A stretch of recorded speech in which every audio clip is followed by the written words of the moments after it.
कभी ऐसा लगा है कि सच्ची आज़ादी मतलब असली फ्रीडम क्या होती है? आज हम लोग ओशो की एक बहुत ही गहरी किताब मुक्ति की आकांक्षा के विचारों में कह सकते हैं कि एक डुबकी लगाने वाले हैं। ये सिर्फ एक किताबी विश्लेषण नहीं होगा, बल्कि ये तो एक खोज है उस आज़ादी की जो हम सबके अंदर ही कहीं छिपी हुई है। तो चलिए इस सफ़र को शुरू करते हैं। ये जो लाइन है ना, समझिए कि ये इस पूरी किताब का सार है, उसका दिल है। ओशो कह रहे हैं कि आज़ादी की चाहत तो हम सब में है, पर हम ढूंढ कहाँ रहे हैं? बाहर। और यही यही सबसे बड़ी गलती है। सोच कर देखिए, क्या कभी ऐसा महसूस नहीं होता? हम सब खुशी, सुकून, आज़ादी सब कुछ बाहर की दुनिया में ढूंढते रहते हैं, लेकिन शायद शायद जवाब कहीं और ही है। ये जो मुक्ति की प्यास है ना, ये हम सबके अंदर है। एक ऐसी बेचैनी की तरह है जो कभी शांति नहीं होती। हम सबको आज़ाद होना है, फ्री होना है। पर मजे की बात यह है कि हमें यह भी ठीक से नहीं पता कि आखिर आज़ाद होना किससे है। और बस सारी की सारी समस्याएं यहीं से शुरू हो जाती है। तो फिर हम क्या करते हैं? हम आज़ादी को ढूंढना शुरू कर देते हैं बाहरी दुनिया में। दिमाग में यही चलता रहता है, काश थोड़ा और पैसा होता तो मैं आज़ाद हो जाता, या बस एक परफेक्ट रिलेशनशिप मिल जाए तो सारी परेशानियां खत्म, है ना? लेकिन ओशो कहते हैं कि ये एक ऐसी दौड़ है जिसका कोई अंत नहीं है। ये हमें कहीं नहीं ले जाती, बिल्कुल एक रेगिस्तान की मृगतृष्णा की तरह, जो दिखती तो है पर मिलती कभी नहीं। तो ठीक है, अगर पैसा, रिश्ते, सक्सेस इनमें से कोई भी जवाब नहीं है, तो फिर असली सवाल ये उठता है, हमें असल में बांध क्या रहा है? ये बंधन बाहर की दुनिया में है या फिर कहीं हमारे भीतर ही? और यहीं पे ओशो एक कह सकते हैं कि क्रांतिकारी, एक रेवोल्यूशनरी आइडिया सामने रखते हैं। वो कहते हैं हम सब पहले से ही आजाद हैं, स्वभाव से ही स्वतंत्र हैं। तो फिर सवाल यह है कि हमें रोक क्या रहा है? जरा सोचिए, एक ऐसा कमरा जिसका दरवाजा हमेशा से खुला है, लेकिन हम कभी बाहर कदम ही नहीं रखते। तो अगर हम पैदा ही आजाद हुए हैं, तो ये जंजीरें ये आई कहां से? तो इसका जवाब यह है, असली जंजीरें बाहर नहीं, वो तो हमारे अपने दिमाग के अंदर हैं। हमारा मन ये लगातार कहानियां बुनता रहता है। ये हमें बताता है कि हम काफी अच्छे नहीं हैं, या खुश रहने के लिए हमें किसी और चीज की जरूरत है। हमारे खुद के विचार, हमारे बनाए हुए विश्वास, हमारी अपनी कहानियां असल में यही हैं जो हमें फंसाकर रखती हैं। ओशो के हिसाब से ये तीन मुख्य जंजीरें हैं: इच्छा, अहंकार और अज्ञान। इच्छा मतलब हमेशा कुछ और पाने की चाहत, जो कभी खत्म ही नहीं होती। अहंकार जो हमें सबसे अलग और अकेला महसूस कराता है, मैं का भाव। और अज्ञान जो हमें ये देखने ही नहीं देता कि हम असल में है कौन। बस यही तीनों मिलकर हमारे लिए एक जेल तैयार कर देते हैं। अब आते हैं एक ऐसे पॉइंट पर जो शायद सब कुछ पूरा नजरिया ही बदल कर रख देगा। ये है मुक्ति का विरोधाभास, मतलब लिबरेशन का पैराडॉक्स। इसके लिए तैयार रहिए। जरा इस बात पर गौर कीजिए, क्या हो अगर आजाद होने की इच्छा वही आपको फंसाए हुए हो? हाँ, ये सुनने में बड़ा अजीब और चौंकाने वाला लगता है ना? लेकिन यकीन मानिए, इस पूरे विश्लेषण का ये सबसे गहरा, सबसे जरूरी हिस्सा है। यही है वो विरोधाभास। जब तक दिमाग कुछ चाह रहा है, कुछ मांग रहा है, भले ही वो आज़ादी ही क्यों ना हो, वो इच्छा के जाल में ही फंसा हुआ है। मुझे आज़ाद होना है, ये ख्याल ही हमें इसी पल में आज़ाद होने से रोक देता है।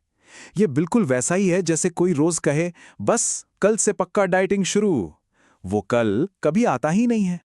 तो फिर सवाल उठता है कि अगर आज़ाद होने की इच्छा भी एक जाल ही है, तो फिर किया जाए? रास्ता क्या है? खैर, अच्छी बात यह है कि ओशो यहां एक रास्ता भी बताते हैं, और उस रास्ते का नाम है साक्षी भाव। तो ये साक्षी भाव है क्या? इसका सीधा सा मतलब है अपने ही विचारों और अपनी भावनाओं का एक दूर खड़ा दर्शक बन जाना, बिना जज किए, बिना उनसे जुड़े हुए। ना तो उन्हें पकड़ना है, ना ही उन्हें धकेलना है, बस उन्हें आते जाते देखना है, ठीक वैसे ही जैसे हम आसमान में बादलों को गुजरते हुए देखते हैं। तो इसे प्रैक्टिस में कैसे लाएं? सुनने में तो ये बहुत सिंपल लगता है, लेकिन आसान नहीं है। बस अपने विचारों को आते जाते देखो, अपनी भावनाओं को महसूस करो जो भी उठ रही हैं, और बस एक बात याद रखो, आप वो विचार या वो भावना नहीं हो, आप तो वो हो जो उन्हें देख रहा है। आप दर्शक हो, और बस आज़ादी की शुरुआत यहीं से होती है। और हाँ, एक और बहुत ज़रूरी बात, ओशो ये नहीं कहते कि सब कुछ जबरदस्ती छोड़ दो या दुनिया से भाग जाओ, नहीं। वो कहते हैं कि जब हमें सच में ये समझ आ जाता है ना कि कोई चीज़ हमें कैसे बांध रही है, तो वो चीज़ खुद ब खुद नेचुरली हमसे छूट जाती है। इसमें कोई लड़ाई नहीं है, कोई संघर्ष नहीं है। हमारा दिमाग, पता है, एक टाइम मशीन की तरह है। या तो ये अतीत की यादों में घूमता रहता है या भविष्य की चिंताओं में, कभी भी अभी में टिकता ही नहीं। पर ओशो हमें याद दिलाते हैं कि असली आज़ादी वो सिर्फ और सिर्फ एक ही जगह मिल सकती है, और वो जगह है यहीं और अभी, इसी पल में। तो इस पूरी बातचीत का मतलब क्या निकलता है? चलिए, आज़ादी के बारे में इस किताब के जो सबसे बड़े सच हैं उन्हें एक साथ समेटते हैं। ये जानना भी बड़ा दिलचस्प है कि ये सारे विचार आ कहाँ से रहे हैं। तो ये अष्टावक्र गीता नाम के एक बहुत पुराने ग्रंथ पर आधारित हैं। इसका जो मूल दर्शन है वो है अद्वैत, जिसका मतलब होता है दो नहीं। इसे ऐसे समझिए जैसे समंदर की लहर। लहर दिखती तो समंदर से अलग है, पर है तो वो पानी ही, है ना? बस यही विचार है कि हम सब भी उसी एक चेतना का हिस्सा हैं। तो अगर इस पूरी चर्चा से 3 सबसे जरूरी बातें लेकर जानी हो तो वो ये हैं। पहली, हम सब स्वभाव से पहले से ही आज़ाद हैं। दूसरी, ये जो बंधन हमें महसूस होता है वो असल में है ही नहीं, वो सिर्फ हमारे दिमाग का बनाया हुआ एक वहम है। और तीसरा, सच्ची आज़ादी कहीं बाहर से नहीं आएगी, वो साक्षी भाव से, जागरूकता से ही मिलेगी। तो हम इस एक बहुत ही शक्तिशाली विचार के साथ आपको छोड़कर जाते हैं। बंधन कोई हकीकत नहीं है, ये तो सिर्फ मन का एक वहम है, एक धोखा है। इस पर जरा सोचिएगा, और क्या पता आपको भी ये एहसास हो जाए कि आप तो हमेशा से ही आज़ाद थे। इस पर गौर जरूर कीजिएगा। नमस्कार।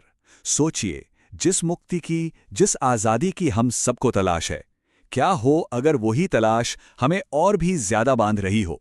सुनने में बड़ा अजीब लगता है ना, पर यही वो चौंकाने वाला विचार है जो ओशो के अष्टावक्र गीता पर दिए गए प्रवचनों का सार है। तो आज चलिए इसी गहरे विरोधाभास को समझते हैं। तो ये सवाल, यही सबसे बुनियादी सवाल है। क्या ये सच में हो सकता है कि मुक्ति पाने की जो हमारी इतनी गहरी इच्छा है वही हमें एक अदृश्य जंजीर में जकड़े हुआ है? ये तो मतलब आध्यात्मिक खोज के बारे में जो कुछ भी हम सोचते हैं उसको बिल्कुल सिर के बल खड़ा कर देता है। तो चलिए इस धागे को पकड़ते हैं, देखते हैं ये हमें कहाँ तक ले जाता है। देखिए, एक बात साफ कर लें, यह मुक्ति की कोई सीधी साधी कहानी नहीं है, बिल्कुल नहीं। ये एक उल्टी कहानी है। ये उन सारे पुराने ख्यालों को चुनौती देती है जो हमें सिखाते आए हैं कि मुक्ति को हासिल करना है, कि वो कोई मंजिल है जहां हमें पहुंचना है। लेकिन जरा सोचिए, क्या हो अगर हम सब पहले से ही उस मंजिल पर हों? और इस उल्टी कहानी का सबसे बड़ा राज क्या है पता है? वो ये है कि मुक्ति पहले से ही मौजूद है। हाँ, मुक्ति कोई ऐसी चीज नहीं है जिसे खोजना या पाना है। वो तो हमारा स्वभाव है, हमारी अपनी प्रकृति।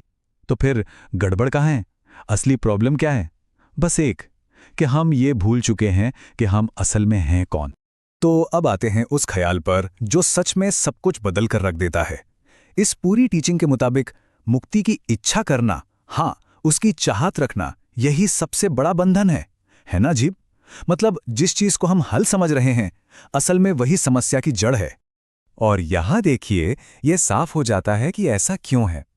एक तरफ है इच्छा, दूसरी तरफ है मुक्ति। जब हम कहते हैं मुझे मुक्ति चाहिए, तो हम कहाँ जी रहे हैं? भविष्य में, है ना? लेकिन मुक्ति कहाँ है? वो तो सिर्फ और सिर्फ इसी पल में है, वर्तमान में। और जब हम ये मानते हैं कि मैं बंधा हुआ हूं, तो हम अपने ही स्वभाव के खिलाफ जा रहे हैं, क्योंकि हमारा स्वभाव तो मुक्त होना है। ये तो खुद से ही लड़ने जैसा हुआ। तो सवाल उठता है कि अगर हम स्वभाव से ही आजाद हैं, तो फिर ये बंधन इतना असली क्यों लगता है? हम इसे इतना गहरा महसूस क्यों करते हैं? जवाब है मन और अहंकार का खेल। हाँ, यही वो दो खिलाड़ी हैं जो हमें इस भ्रम के पिंजड़े में फंसा कर रखते हैं। कभी खुद के मन पर ध्यान दिया है? वो कितनी देर वर्तमान में, इस पल में टिकता है?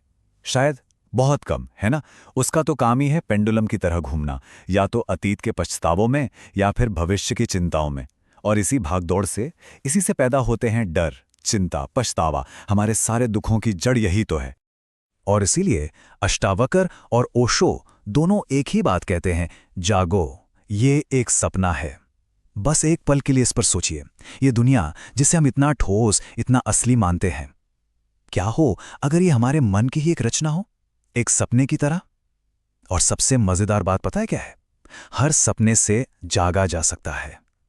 मतलब जो कुछ भी परेशान कर रहा है वो शायद उतना असली है ही नहीं जितना लगता है। और इस सपने का हीरो कौन है? इसका मुख्य किरदार वो है अहंकार, यानी मैं का भाव। वो अंदर की आवाज जो लगातार कहती रहती है, मैं ये कर रहा हूं, मुझे वो पाना है, और सबसे बढ़कर मुझे मुक्त होना है। ये जो मैं है ना, जो खुद को कर्ता मानता है, असल में सारे बंधन यही बनाता है। और जब तक ये कर्ता मैं रहेगा, संघर्ष तो बना ही रहेगा। ठीक है, तो अगर मन और अहंकार ही प्रॉब्लम है, तो सॉल्यूशन क्या है? क्या सब कुछ छोड़ छाड़ देना है? मुश्किल साधनाएं करनी है? मजे की बात यह है कि जवाब है नहीं, बिल्कुल नहीं। ये रास्ता त्याग का है ही नहीं।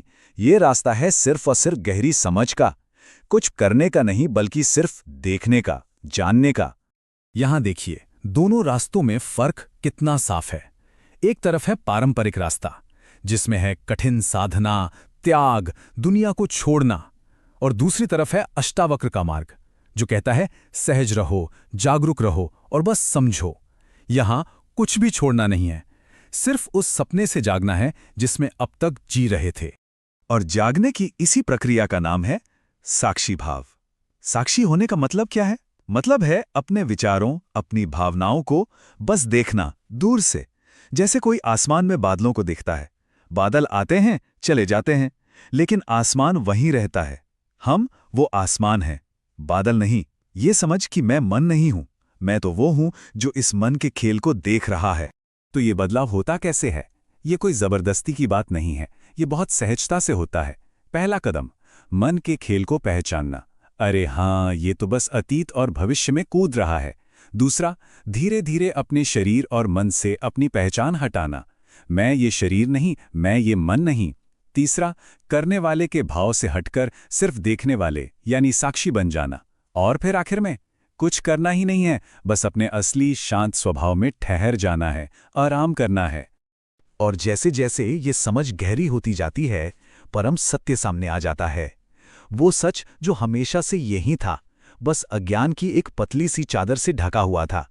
ये कुछ नया पाना नहीं है, ये तो बस अपनी भूली हुई पहचान को दोबारा याद करना है। वो पहचान क्या है? मुक्ति, जो पहले से ही यहां है। और अब सुनिए सबसे सबसे क्रांतिकारी बात। इस समझ में, इस बोध में समय नहीं लगता। जी हां, ये कोई लंबी थका देने वाली यात्रा नहीं है जो सालों में पूरी होगी।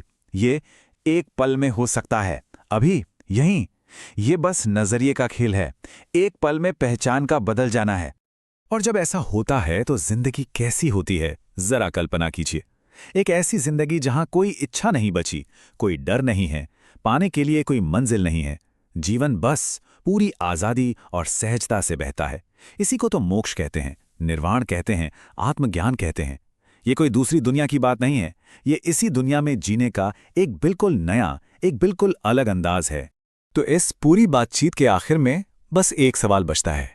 अगर ये सच है कि बंधन कोई हकीकत नहीं, सिर्फ एक ख्याल है, तो फिर इस पल में, अभी यहीं क्या चुनना है?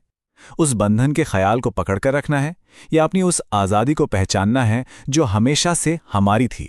चुनाव हमेशा हमारे हाथ में है।